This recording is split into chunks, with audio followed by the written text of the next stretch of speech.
बहुचर्चित Ritika murder case में पांचों आरोपी सलाखों के पीछे हैं, लेकिन मास्टरमाइंड अभी भी फरार है।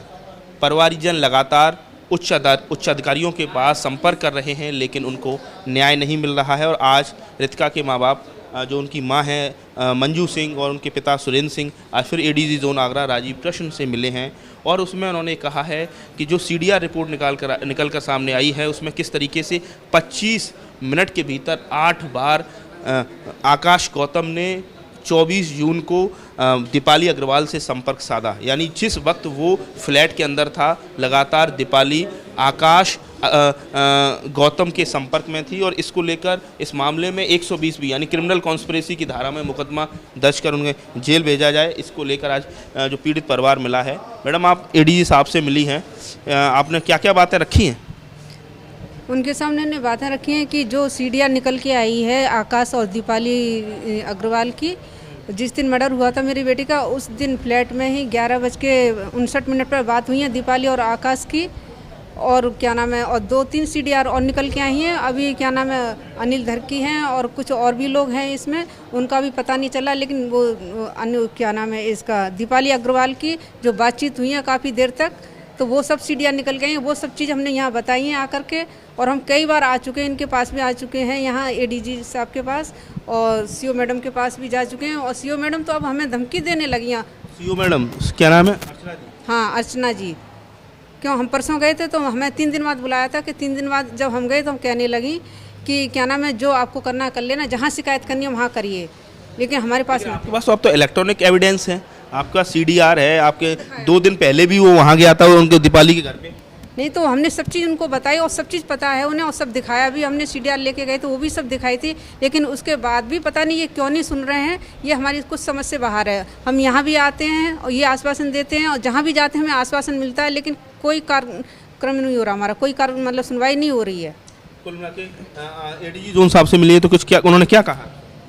अब उन्होंने आश्वासन दिया है कि इसकी आश्वासन दिया है। आप भी लगातार 24 तारीख से, ये जून की घटना है, जुलाई हो गया, अगस्त हो गया, आप लोगों का कहना है कि 3 जो दीपाली और उनके परिवारजनों को पुलिस कहीं ना कहीं पूछताछ करे, इस मामले में उनकी भूमिका बिल्कुल पूरी तरह से संदिग्ध है। तो ये मतलब इनकी सीडीआर क्यों नहीं निकलवा रही पुलिस जो है? अनिल धर और दीपाली सीडीआर कहाँ से निकली तो इन्हीं चाहिए अभी, और अनिल धर की और इनकी नहीं। उसमें एविडेंस है? बिल्कुल एविडेंस, बात हुई है, बातचीत चली है इनकी जो सारी। मर्डर से पहले की भी हुई है बातचीत और मर्डर के बाद भी हुई है। 2 दिन पहले भी आकाश दीपाली ये अपार्टमेंट में गए थे वहाँ 3-4 दिन पहले। रेकी की?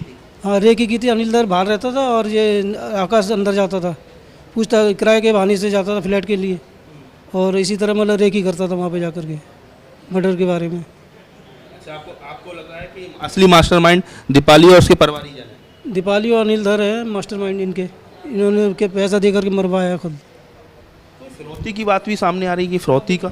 हाँ, आकाश ने बोला था जिस दिन गिरफ्तार हुआ था मौके पर, तो यहाँ ताजगंज थाने में हमारे सामने उसने बोला था कि हमें तो क्या नाम है 10 लाख रुपया दिया गया अनिल धर ने। और जब हमने क्या नाम है, हम लोग आए थे ये करने के लिए, मर्डर करने। आप समझ सकते हैं, एक के बाद एक साक्ष्य निकल कर सामने आ रहे हैं जो ये कड़ी जोड़ रहे हैं कि किस तरीके से आकाश गौतम, काजल, कुसुमा, चेतन और अनवर, जो 5 लोग जो हत्या के वक्त अंदर जो फ्लैट में थे, वो कहीं ना कहीं उनमें से जो मास्टरमाइंड था वो आकाश गौतम, दीपाली और दीपाली के परिजनों से संपर्क में था। कॉल डिटेल रिपोर्ट में इस बात की पुष्टि हुई है। इसके साथ ही विपुल अग्रवाल का बयान कि वो लगातार फ्लैट में जब वो हत्या करने के इरादे से पहुंचा तो कहा कि तेरी फिरौती ली गई है। तो ऐसे में ये कई सारे जो इलेक्ट्रॉनिक साक्ष्य हैं, जो बयान है, वो ये बता रहे हैं कि सीधे सीधे इस मामले में जो क्रिमिनल कॉन्स्पिरेसी है वो दीपाली और उसके परिवारजनों ने रची थी कि किस तरीके से रितिका को रास्ते से हटाया जाए। परिवारजन दर दर की ठोकर खाने को मजबूर हैं। लगातार कई सारे जो सीनियर ऑफिसर्स हैं उनको अप्रोच कर रहे हैं। हालांकि इस मामले में जो मुख्य आरोपी थे, हत्या आरोपी थे, जो मौके से गिरफ्तार हुए, बाद में 2 फरार चल रहे थे, उन 5 को पुलिस ने सलाखों के पीछे भेज दिया है।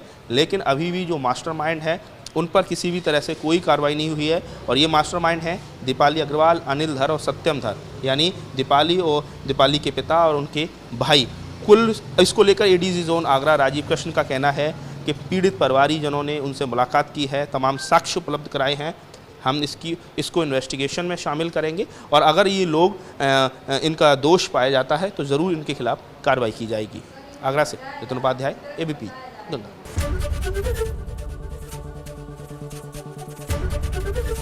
एबीपी गंगा, खबर आपकी, जुबान आपकी।